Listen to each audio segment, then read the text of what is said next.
everybody, and welcome back to the channel. My name is Brianna, and this is For Pause in a Book. I make book and lifestyle related content, so if that's something that you're interested in, make sure that you hit the subscribe button down below. Today we're going to be going on a journey to find books that are similar to TV shows that I really like.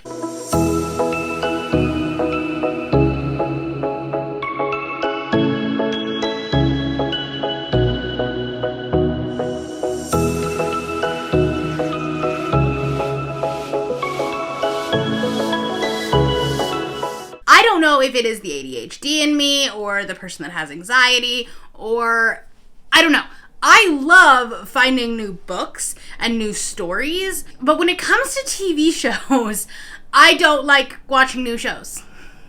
I'm not a huge fan of watching new movies, especially if it's not in like a world that I already know, like Marvel or something like that. But I really don't like watching new TV shows, especially in a brand new cinematic world.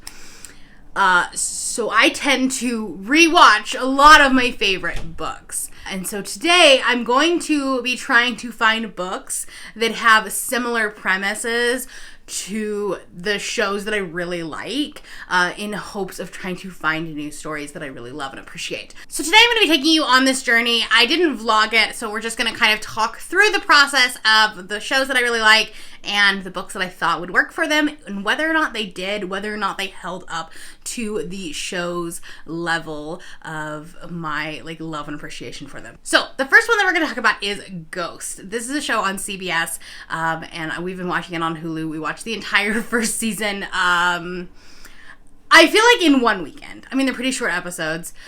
And then I rewatched the season with Derek's mom after her surgery. We just kind of chilled in the evening at her house and binged it. So I've watched this season twice. I'm very much looking forward to the second season that comes out in, it's supposed to be the fall.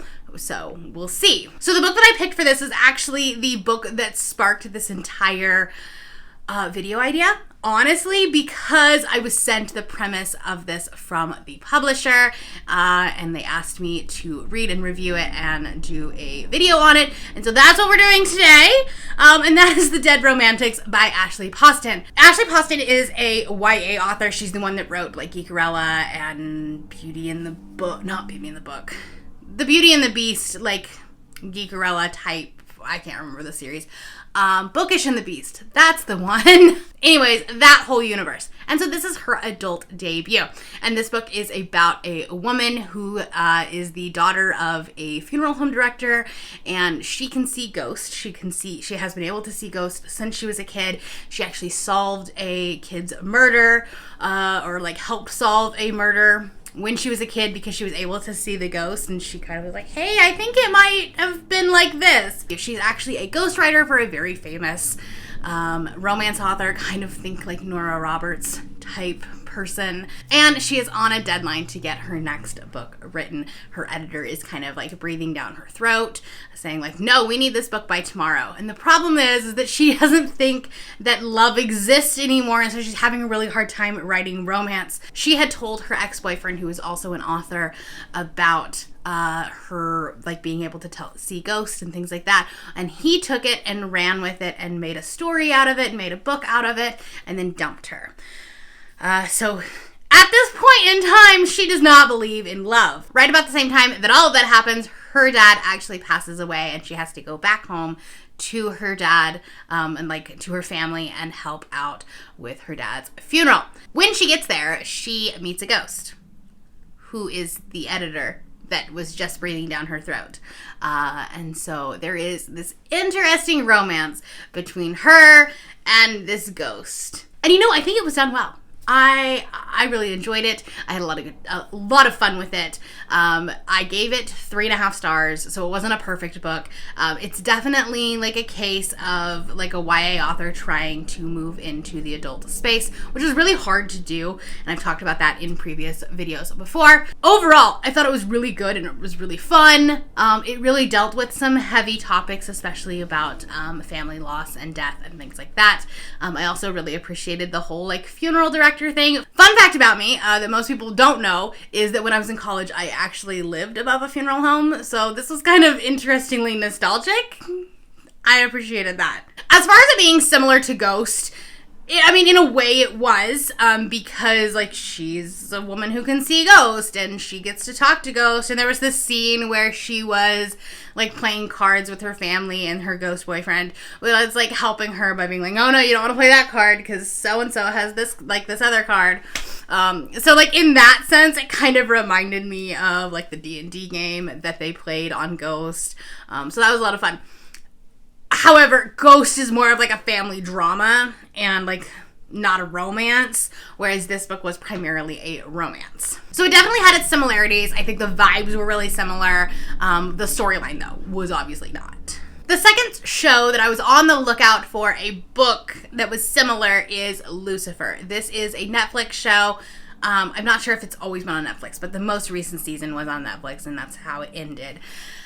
And I absolutely love this show. I obsessed over it for a little bit. Definitely hyper-fixated over it. Like, I know a lot about the actors. I watched behind-the-scenes videos, interviews, things like that. This show is just everything. And so it had some really high standards as far as trying to find a book. And I didn't go into, like, a lot. There are some like fantasy romances on KU that I had looked into, but I also found when I was like walking around Half Price Books one day, Not Your Average Hot Guy by Gwenda Bond. This is the story about a woman who runs an escape room, and one of the nights where she is in charge, there's a cult that comes in, and the leader is obsessed with this prop, and he's like, oh no, this is the real thing. They do this like summoning, trying to like summon a demon, and out pops Luke Morningstar, who is the son of Lucifer. And I think a lot of people were trying to equate this book to Lucifer, and I get it. There are definitely some scenes that make that connection, specifically like the battle between heaven and hell. I get it. I can see why people would do that. However, I loved Lucifer so much, and this book was just not it. Not it. I was sorely disappointed. I talked about this book in my most recent vlog, so if you haven't checked that out, I would recommend you do that. It's really funny because the first half of this book I really, really liked. I thought it was really fast-paced. I thought it was really exciting. And then, like, when they went into hell, I felt like it just went off the rails. I felt like it was just a weird book at that point, and I wasn't here for that. I did not find a similar book to Lucifer in that sense. So if you've watched Lucifer and you know of a book that might have a similar premise to it, a similar, like, just similar vibes, similar concept, let me know, because I'm definitely still on the hunt. That is probably one of my all-time favorite shows, and I would love to find a similar story because that show is over. Next, I want to talk about the show that I actually just recently found. I'm definitely behind the times on this one because season 2 just premiered. However, we've watched pretty much all of season 1 already just in the holiday weekend. That's a thing. This is my thing with shows, is that I will either like watch 1 to 2 episodes and it'll take me 2 weeks to do that. And that just means that I'm not into a book or into a show, or I will watch the entire thing in 1 weekend. And that's just how I am as a human. I don't know what that says about me. So anyways, that's Only Murders in the Building. And this is on Hulu. This has Steve Martin and Martin Short and Selena Gomez. And they are absolutely hilarious together. I mean, Steve Martin and Martin Short have always been fantastic together. They always work really well opposite each other. But then you throw in Selena Gomez, and it's just like a wonderful, wonderful trio. There's also some really fun cameos in there. Tina Fey is in it. Amy Schumer is in it. I'm trying to think of who else. But anyway, it was a lot of fun.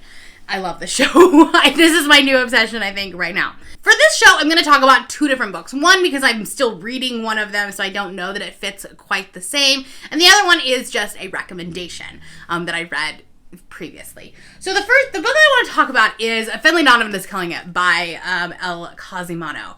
This is not anywhere close to being the same as far as storyline, but I think like the vibes are very similar. This book is about a woman who's an author, and she is at Panera, and she is talking about the premise of her latest book, which happens to be like a murder mystery thriller type thing, where she kills her husband. And then a woman overhears her and was like, hey, my husband is an awful person. Here's $50,000. Do what you do. And so the woman mistook her as a hitman. And so then she ends up in all these shenanigans, killing her husband, killing this woman's husband. Without going into spoilers, I think that the way that Only Murders in the Building kind of takes this, like, graphic aspect of murder and, like, is it a suicide? Is it a murder? Is it, like, why was he murdered? That kind of thing.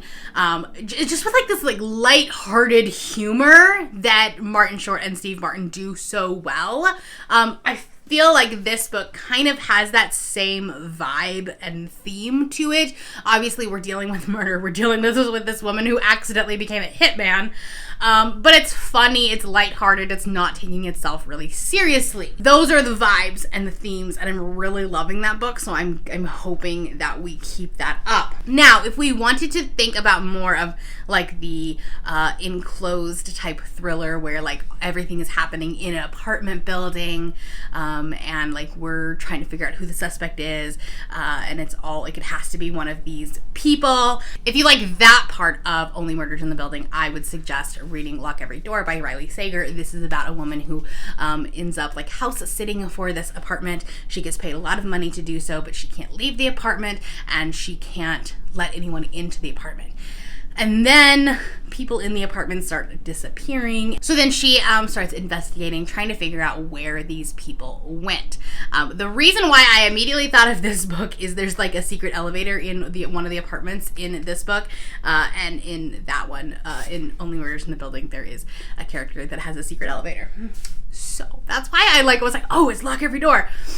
I don't know why my brain put those two things together, but here we are. Okay, there are two other shows that I have recently really loved, and so I want to talk about those. I didn't read books specifically for this project that I thought correlated, but I do have some recommendations, so I figured I would talk about those. The first one is New Girl. We ended up re-watching this when we found out that we were getting Schmidt. We watched it the first time maybe about a year ago, and we binged the whole series, maybe a little bit longer, but at that point we knew that our next dog was going to be a poodle, and so we were like, oh, we have to name him Schmidt, right? Like, Schmidt just makes sense for a poodle. So then when we found Schmidt and we're waiting for him, we decided to do a rewatch of that. So my recommendation, if you really like New Girl, especially if you like the found family aspect of that, is One Last Stop by Casey McQuiston. This, when I read it the first time, I immediately was like, oh, this book is New Girl if New Girl had all gay characters, because everyone in their little loft is queer. This is obviously more of a romance between August and Jane, but if you're really craving that found family aspect and these just, like, millennials trying to struggle through life, I would highly recommend this. And then lastly, the show that I have really been loving is the Orville, or Orville New Horizons, which is now that it's on Hulu. And this is kind of like a satirical look on Star Trek, and it has a lot of the, like, jokes that Star Trek has. I'm really enjoying the recent season because it's really talking about some more social commentary. The last episode they did talk about transgender kids, and how there was, like, this society where all species are male, and so if you're born a female, you're actually transitioned at birth into male, and so this kid found out that had happened and wanted to go back to being a girl. It was really interestingly, like, politically, and, like, there was a lot of conversation about that. So the book that I'd like to recommend for that, especially if you are, like, really interested in, like, the social commentary of it, is The Darkness Outside Us by Elliot Treffer. This, I can't really tell you why it's a great idea because of the social commentary, just because it's a lot of spoilers, but there is a lot of social commentary in this book, specifically about, like, how society should be created or changed and things like that. Again, this is more of just, like, a romance that's set in space and has to do with some societal commentary, but I still feel like you'll get the same kind of vibe out of it. Those are a couple of TV shows that I've really been enjoying lately, and my journey into finding books that are similar to it. I mean, I had a pretty good track record. It was just the one that was really not good. I feel like Finley is going to be a really, really good book. I feel like I'm at least going to give it 4 stars. So check out my mid-month wrap-up that'll be coming later, like towards the middle of the month, obviously, to see what I think about it. Let me know down in the comments below if you have favorite TV shows, if you like watching TV, and if you do, if you try to find books that have similar premises, or if you just go in completely opposite directions. And if you're not feeling chatty, I'm pretty sure there's like a TV emoji, so let's put that down below. That is all I have for you today. If you're new here and you have not yet subscribed, there's a little red button that you can do so down below the video, and all the other links to my social media will be in the description below if you would like to be my friend on any other platform. Thank you all for watching, and I will see you next time. Bye.